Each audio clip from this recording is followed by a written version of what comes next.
ay gént ngi nii yoo xam ne boo ko géntee mooy da nga am ndam ci sa kaw ay noon baanaa da nga not say noon lépp loo xam ne bëgg nañ ko ci yow ci safaan ñoom say noon ci ay pexe yuñ jëmale ci yow da nga am ndam ci seen kaw. yàlla dana la dimbale ba seen pexe yooyu du mos a antu, seen lu bon lañ la yéene du mos a antu, dana këpp ci seen kaw.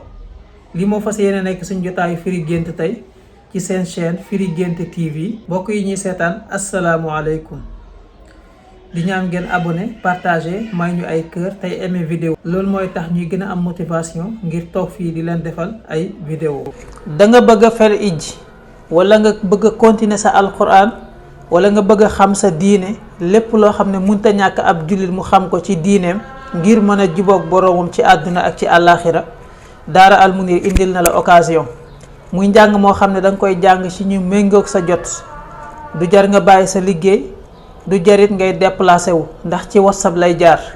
muy ay vidéo yoo xam ne dañ la koy envoyé expliquer la ci lépp loo xam ne bëgg nga koo xam, nga xam ne buñ xëyee rek dugalal la nga jàng ba mokkal nga daal di tari. tey tamit nag inscription 1000 francs la, chaque fin du mois 1000 francs la. waaye daara Al Mounir yemul foofu, képp koo xam ne tamit bëgg ngaa jàng ay téere xam-xam lu demee ni ki Laxdari ba Xalil, boo ci jokkoo ak ñun incha allahu taala danañ ci jàppalante ak yow.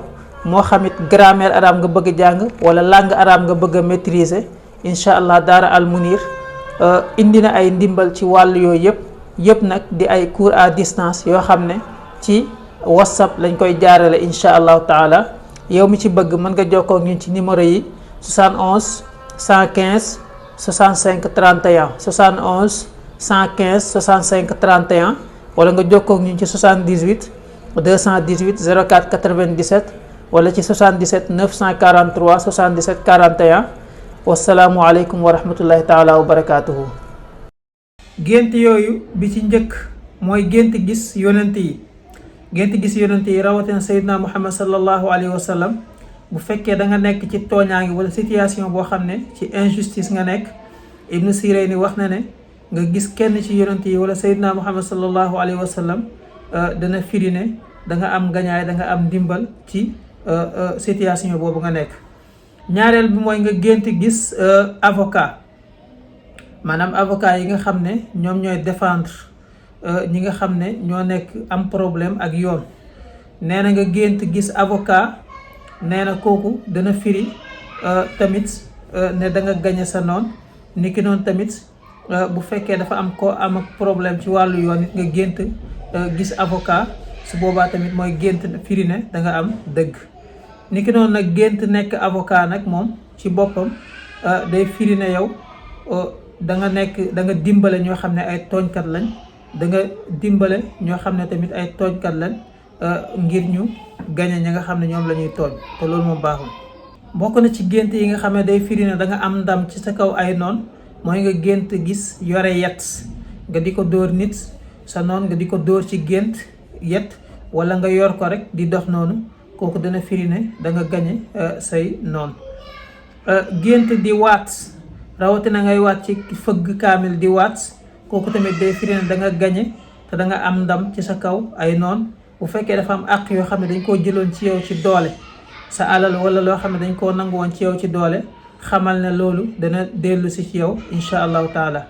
bokk na ci gént yooyu nga gént di wax laa hawla wala quwwata illa billahi al ali al azim, kooku tamit day firi maanaam dimbal loo xam ne yàlla dana la ko dimbale, dëgëral la ba nga xam ne kenn du ci man ci yow dara. bokk na ci gént yooyu tamit gént di wax astaghfirullah, kooku tamit dana firi ndam loo xam ne da nga ko am ak ay problème yoo xam ne dana jeex. bokk na ci gént yooyu gént di lekk yàpp nag, yàpp gaynde. bokk na ci gént yooyu gént di lekk yàpp gaynde. gént di lekk yàpp gaynde kooku ku ko def ku nekk rek mooy da nga not, da nga gañe say noon. niki noonu tamit gént di naan meewu gaynde, kooku tamit dana firi ne da nga gañe say noon, non seulement waaye da nga jege buur, da nga bénéficié wu ci alal joo xam ne ci nguur la jógee. nekk noonu tamit gént nekk ci ay palais, ci palais wala gént nekk foo xam ne place yi ñuy xeexee la, seen yooyu ñuy tabax muy olof naan ko tata. nee na kooku nga gént nekk ci, kooku dana firi doole joo xam ne yàlla dana la ko am pouvoir goo xam ne dana la ko may ba da nga mën a not say noon. nga gént nekk ci kaw ay miir yoo xam ne ay miir yu kawe la, kooku tamit dana firi ne yàlla dana la aar, dana la may ndimbal ci mboolem loo xam ne musal la ci mboolem loo xam ne loraange la. li nga xamee ne gént di naaw, kooku tamit dana firi yëkkatiku, dana firi tamit tiim raw say noon ci côté yëpp insha allahu taala. ni nga xamee ne gént suratu nasri iza jaa nasrullahi nga di ko jàng ci gént, kooku tamit dana firi ne da nga am ndam ci say noon. ni ki noonu tamit nga gént di jàng wal asri innal insana la fi xusr suratul asri, kooku tamit day firi ne say mbir dana yomb insha allah, yàlla dana la may ndam ci sa mboolem ay noon. ni nga xamee ne gént di déglu suratul falaq nga dégg ñu koy jàng ci gént, kooku dana firi ne say mbir dana baax, mboolem loo xam ne pexey noonu moo taxoon nga ñàkk ko mooy danga ci jot insha allah. mboolem ku la bañoon wala ku la iñaane woon tamit da nga am ndam ci kawam, maanaam ki ñaane googu ak noonoo gum la noonoo du la wàññi dara. gént suuratu shamsi nga gis ko wala nga di ko jàng, kooku tamit dana firi am ndam ak ndimbal lu yàlla ci sa kaw ay noon ci mboolem mbir yëpp, da nga leen raw ci côté yëpp. ni ki noonu tamit nga gént di jàng ay aaya yoo xam ne day wax ci wàllu ndimbal ci ay noon, bëri na ci alquran aaya yu am nasr yi ci bëri boo ko géntee day firi loolu.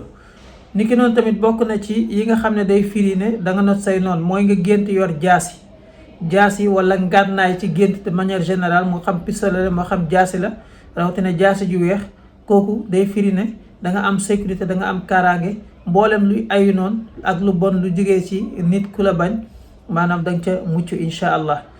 ni ki noonu tamit gént yor ngànnaay arme, ni ki noonu day firi pouvoir, day firi tamit atteindre ay objectif. ni ki noonu tamit maanaam dana firi ne da nga tiital say noon ba dootuñ la ñeme, dañ lay ragal. ki nga xam ne dafa gént di dóor noonam ci gént, kooku day firi ne dana ko not, dana ko gañe. nga gént di dóor sa noon mooy da nga am ndam ci kawam, da nga ko gañe. bu fekkee nag da nga gént di daw di ko dàqe tamit, maanaam lu mu yàgg-yàgg maanaam da nga ko jàpp, da nga am ndam ci kawam insha allah. ni ki noonu tamit nga gént rey rab yi nga xam ne dañuy lekkaati comme gaynde wala segg wala yu mel noonu, kooku tamit day firi ne da nga am ndam ci sa kaw ay noon, moo xam noon rawatina noon yoo xam ne nag dañoo nëbbu di la pexeel di ko nëbbu. ni nga xamee ne gént rey ay jaan wala ay jiit wala sax janax, kooku tamit dina firi ne da nga am ndam ci sa kaw ay noon. gént di rey ay insecte ni ki mboot ak yu mel noonu, kooku tamit dana firi ne da nga am ndam ci sa kaw ay noon. mboot mi ngi ci biir ay gunóor rek yépp nga gént di leen pomper ñuy dee wala nga gént di leen rey, kooku dana firi ne da nga am ndam ci sa kaw ay noon. ay janax ak yépp dana dugg ci biir. bu fekkee nag janax la de manière particulière, kooku dana firi ne bu fekkee dafa am jigéen gu bon goo xam ne daf lay pexeel di la sonal, mooy da nga am ndam ci kawam. bokk na ci gént yooyu nga gis ay chiffres, am na ay chiffres ay numéro yoo xam ne boo ko gisee ci gént, ni ki numéro 5 wala 55 yu mel noonu, wala numéro 10 nga gént gis ñu bind ko ci asamaan si, kooku dana firi ne da nga mucc ci ñi la iñaane, da nga mucc ci ñi nga xam ne dañu la noonoo. ni ki noonu tamit nga gént di ñu dégg ñuy wax numéro 55 wala numéro 5 ñu koy wax ci kaw, kooku day firi ne ay bonne nouvelle yoo xam ne day ñëw ci ne da nga am ndam ci sa kaw ay noon. moo tax moo xam nga bind ko tamit su boobaa loolu lay firi. bu dee numéro 1 nga gént gis ko, kooku dana firi ne da nga am ndam ci sa kaw ay noon, da nga am réussite tam ci sa liggéey. bu fekkee dañ la fay sonal di la gàllankoor, xamal na yooyu dana jeex léegi insha allahu taala. comme ni nga xamee ne limu 70 nga xam ne nee nañ mooy jàpp kun, yàlla lum ne nekkal mu nekk, baatu kun boobu boo ko déchiffré 70 la lay jox. comme ni nga xamee ne 55 mooy jàpp mu jiibu, mooy ki nga xam ne mooy ndagu njaan. nee na 70 nga gént gis ko, kooku day firi ne say mbir da nga ko matal gannaaw boo ca sonnee insha allahu taala. da nga mucc ci mboolem gàllankoor yi ñu la doon tegal ak ndëgg saraxi. niki noonu tamit numéro 3 nga dégg ñu koy wax ci gént, kooku day firi barke, day firi ndimbal, day firi tamit wërsëg. loolu maanaam jotaayu boppam lay doon insha allahu taala. waaye bokk na ci gént yooyu nga xam ne tamit da nga am ndam ci sa kaw noonu, mooy gént gis ab juge mooy da nga am ndam ci sa kaw ay noon. ni ngi noonu am nga gént gis place attekaay nga nekk ci fu ñuy àttee maanaam tribunal nga nekk tribunal ci gént, kooku tamit mooy da nga am ndam ci kaw say ñi lay tooñ ñi nga xam ne dañu laa noonoo. bëri na kon gént yu ni mel yoo xam ne dina firi mucc ci kaw ay noon. ñu yokk ci rek bii mooy gént génnee ci ab tàkk-tàkk fuy tàkk nga gént mucc ca génn ci. ki noonu tam nga gént di dox ci yoon woo xam ne yoon wu leer la, yoon wu jub la, mooy da nga texe, da nga réussir, da nga mucc tamit ci mboolem loo xam ne tooñaange la. lii la fi woon kon ci seen jotaayu firi gént tey ci samedi bi, di leen jox dig daje beneen samedi, di ñaan ngeen gën a abonné, gën a partagé. wasalaamualeykum wa rahmatullahi taala wa barakaatuhu.